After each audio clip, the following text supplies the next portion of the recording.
Good morning to all of you. और आज हम लोग डिस्कस करेंगे डेवलपमेंट ऑफ रिसोर्सेज के बारे में। कल हम लोग पढ़ रहे थे कि रिसोर्स क्या होता है।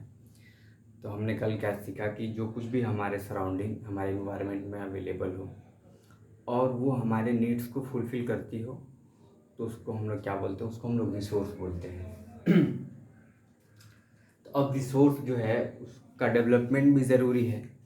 तो इधर हम देखेंगे कि डेवलपमेंट ऑफ रिसोर्स क्या क्या होता है, ठीक है, कैसे कैसे रिसोर्स को हम डेवलप करेंगे। तो सबसे पहले हम क्या देखते हैं कि जो रिसोर्स है वो हमारे पास सफिशिएंट अमाउंट में है, वाइटल है। किस बात के लिए? ह्यूमन सर्वाइवल के लिए। और किस बात के लिए? कि क्वालिटी ऑफ लाइफ को मेंटेन करने के लिए भरपूर मात्रा में हमारे पास रिसोर्स अवेलेबल है। अच्छा, ये ऐसा सोचना है, ऐसा मानना है क्या कि जो रिसोर्स हैं वो फ्री गिफ्ट है, कहाँ से मिले हमको? नेचर से मिले हुए हैं, ठीक है। एक बात ये हो गई। तो और जो जो ही पता चला, लोगों का ऐसा मानना है कि जो हमारे पास रिसोर्स अवेलेबल है वो क्या है?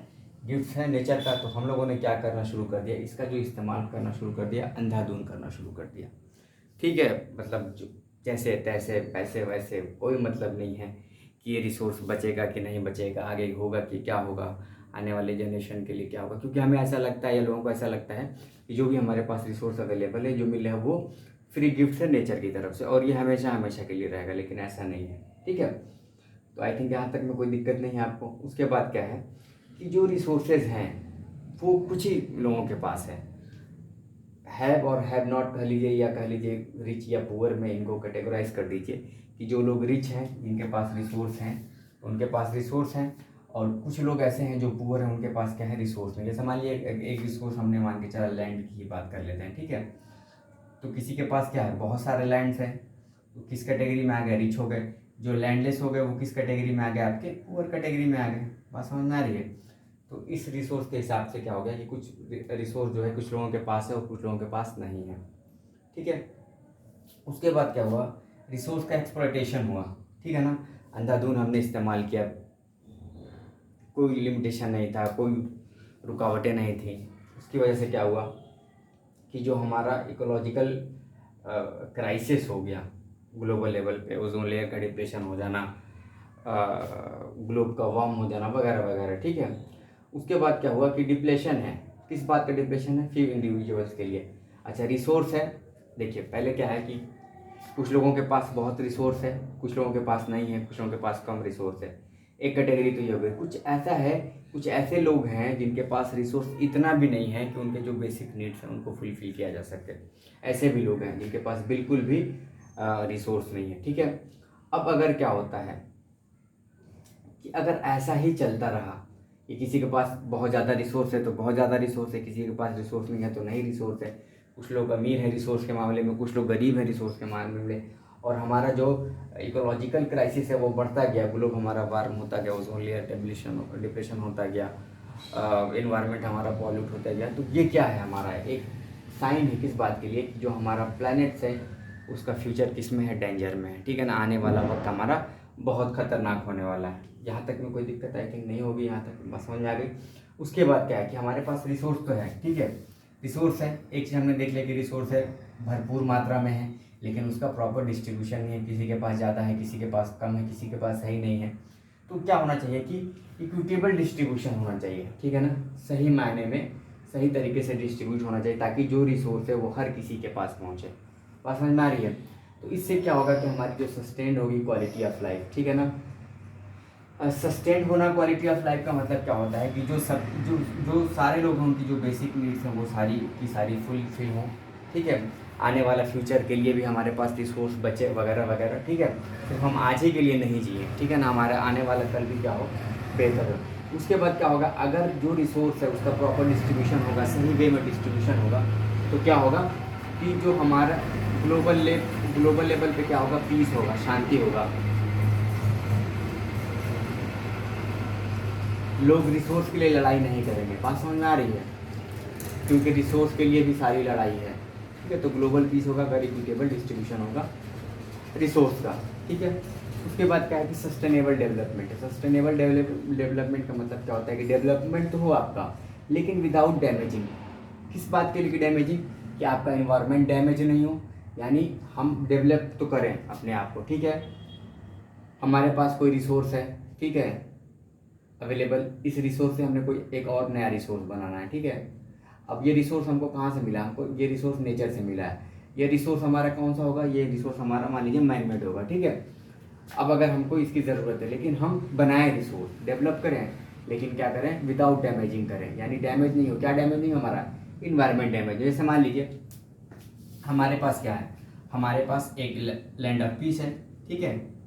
ये हमारे पास क्या है, हमारे पास ये रिसोर्स है, लैंड ऑफ पीस हमारे पास क्या है, रिसोर्स है। अब यहाँ पे हमने क्या करा, हम यहाँ पे हमने एक इंडस्ट्री बनाई, ठीक है, हमने एक इंडस्ट्री बनाई, ठीक है। अब इस इंडस्ट्री से हमारा बहुत सारा प्रोडक्शन हुआ, ठीक है, बहुत सारे हमने प्रोडक्शन किए। ये जो प्रोडक्शन है हमारे नीड्स को क्या कर रहा है, फुलफिल कर रहा है, सेटिस्फाई कर रहा है, ठीक है। लेकिन इसके साथ साथ ये क्या कर रहा है, ये इंडस्ट्री क्या कर रहा है, हमारे इन्वायरमेंट को पॉल्यूट कर रहा है। तो बात ये समझ में आई कि सस्टेनेबल डेवलपमेंट का मतलब क्या होता है कि हम डेवलप तो करें अपने आप को, हम प्रोडक्शन करें, हम इंडस्ट्री लगाएं, प्रोड्यूस करें, लेकिन क्या करें कि इन्वायरमेंट को बचा के करें, और क्या करें कि ओवर यूज़ नहीं करें, ठीक है ना। हमारे पास रिसोर्स क्या है, हमारे पास फिक्स रिसोर्स है, एक टाइम पीरियड के बाद वो रिसोर्स हमारे क्या हो जाएंगे, खत्म हो जाएंगे। जैसे मान लीजिए हमारे पास आयरन ही है, ठीक है, आयरन की हम माइनिंग कर रहे हैं, माइनिंग कर रहे हैं, माइनिंग कर रहे हैं, कब तक माइनिंग करेंगे। एक टाइम ऐसा भी तो आएगा ना जब आयरन खत्म हो जाएगा, माइनिंग करने से भी हमको कोई फायदा नहीं होगा। हमारे पास क्या है, लैंड है हमारे पास, ये भी फिक्स है, क्या हो जाएगा, एक दिन लैंड खत्म हो जाएगा। तो हम ऐसा नहीं करें डेवलपमेंट कि हमारे फ्यूचर जनरेशन के लिए कुछ भी न बचे। तो पता ये चला कि सस्टेनेबल डेवलपमेंट मीन्स क्या, कि हम डेवलपमेंट तो करें, ये मस्ट है कि डेवलपमेंट करें, लेकिन इन्वायरमेंट को डैमेज नहीं करें, और हम अब कुछ बचा के रखें जो हमारे फ्यूचर में भी काम है, फ्यूचर जनरेशन के लिए भी काम है। अब उसके लिए एक समिट बुलाई गई रियो डी जेनेरो अर्थ समिट है, ब्राज़ील में हुई थी 1922 में, ठीक है। ये कैसा समिट है, फर्स्ट इंटरनेशनल अर्थ समिट है, ठीक है। इसमें क्या हुआ था कि मोर देन 100 स्टेट्स के क्या आए थे, हेड्स गए थे मीटिंग में, ठीक है, heads of more than 100 states गए थे, ठीक है। उसके बाद इसमें इन्होंने क्या क्या पॉइंट्स रखे, इसमें सबसे पहले बात आई सिस्टमेटिक स्क्रूटनी आई, किस बात की, प्रोडक्शन पैटर्न्स की। प्रोडक्शन पैटर्न्स मीन्स क्या, कि एक देखिए प्रोडक्शन मीन्स क्या होता है, कि जब प्रोडक्शन मीन्स क्या होता है, जब हमारे पास लैंड, लेबर और क्या, रॉ मटेरियल, ठीक है, रॉ मटेरियल एक सिस्टमेटिक वे में आएंगे, रॉ मटेरियल, लेबर और लैंड हमारे पास चाहिए, तो हम क्या करेंगे, कुछ ना कुछ प्रोड्यूस करेंगे, ठीक है ना। इसी प्रोसेस को हम लोग क्या बोलते हैं, प्रोडक्शन बोलते हैं। जैसे कोई इंडस्ट्री है तो हम सबसे पहले क्या चाहिए इंडस्ट्री में, मैन पावर चाहिए इंडस्ट्री में, उसके बाद क्या चाहिए, रॉ मटेरियल चाहिए, उसके बाद लैंड तो चाहिए ना, हवा में तो काम करेंगे नहीं। तो ये मान लीजिए हमारे पास एक प्रोसेस है प्रोडक्शन का, तो इसमें क्या होगा कि सिस्टमेटिक स्क्रूटनी होती है प्रोडक्शन पैटर्न्स का, यानी बहुत सिस्टमेटिक वे में ये हमें देखना है कि जो हम प्रोडक्शन कर रहे हैं उसका पैटर्न क्या है, इस पैटर्न से बेहतर पैटर्न क्या हो सकता है, अगर ये पैटर्न है तो इससे इन्वायरमेंट को कितना पॉल्यूशन मिल रहा है, इस पॉल्यूशन को हम कैसे घटा सकते हैं, ये वगैरह वगैरह, ये सारी बातें हैं। उतना आपको डीप नहीं पढ़ना, बस इतना ही समझना है कि सिस्टमेटिक स्क्रूटनी हुई किस बात की, प्रोडक्शन पैटर्न्स की। उसके बाद क्या हुआ कि अल्टरनेटिव सोर्सेज के बारे में बात की गई कि हमारे अल्टरनेटिव सोर्स क्या हो सकते हैं एनर्जी के। अब इसमें क्या करेंगे, जो फॉसिल फ्यूल्स हैं उनकी जो कंजप्शन है, जो उनका यूजेस है, उसको हम क्या करेंगे, रिड्यूस कर देंगे। तो हमारे पास अल्टरनेटिव सोर्सेज क्या होंगे, ठीक है। उसके बाद जो पब्लिक ट्रांसपोर्टेशन हैं उससे जो व्हीकल इमिशंस निकलते हैं, ठीक है, उसको कैसे रिड्यूस कर सकते हैं हम, उसके रिडक्शन के लिए क्या क्या चीज़ें हो सकती हैं, ठीक है। उसके बाद वाटर के लिए पे भी बात की गई कि वाटर की सप्लाई को हम लिमिटेड कैसे करेंगे, इसके यूज को कैसे घटाएंगे, इसकी प्रोडक्शन को कैसे बढ़ाएंगे, क्योंकि वाटर भी क्या है आपका लिमिटेड है। उसके बाद किस बात हुई कि जो वर्ल्ड के ओशियंस हैं उनको भी प्रोटेक्ट किया जाए, ठीक है। और इसी समिट से एक चीज़ निकल के आई जिसको हम लोग जानते हैं एजेंडा 21 के नाम से। तो एजेंडा 21 में क्या हुआ था कि एक डिक्लेरेशन साइन हुआ था, किसके किसके बीच में, जो वर्ल्ड के लीडर्स थे उन्होंने एक डिक्लेरेशन साइन किया था, किसके under, United Nations conference on environment and development UNCED के तहत, ठीक है। इस एजेंडा 21 का एम क्या था कि अचीव किया जाएगा क्या, ग्लोबल सस्टेनेबल डेवलपमेंट, ठीक है ना, यानी पूरे ग्लोब को हम लोग क्या करेंगे, सस्टेनेबल वे में डेवलप करेंगे, ठीक है। बात समझ में आ गई।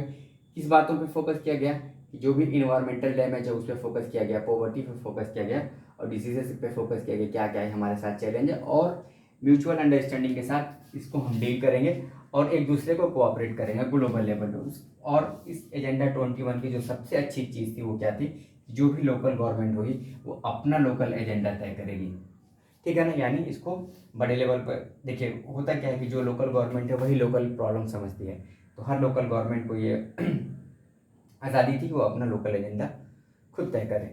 तो आज के लिए इतना ही। हम लोग समझ गए कि डेवलपमेंट ऑफ रिसोर्सेज क्या है और ये क्यों ज़रूरी है। आई होप ये वीडियो आपको अच्छा लगा होगा। आपका पॉजिटिव फीडबैक आए तो बेहतर है, जो भी फीडबैक हो आप फीडबैक दीजिए। Thank you very much.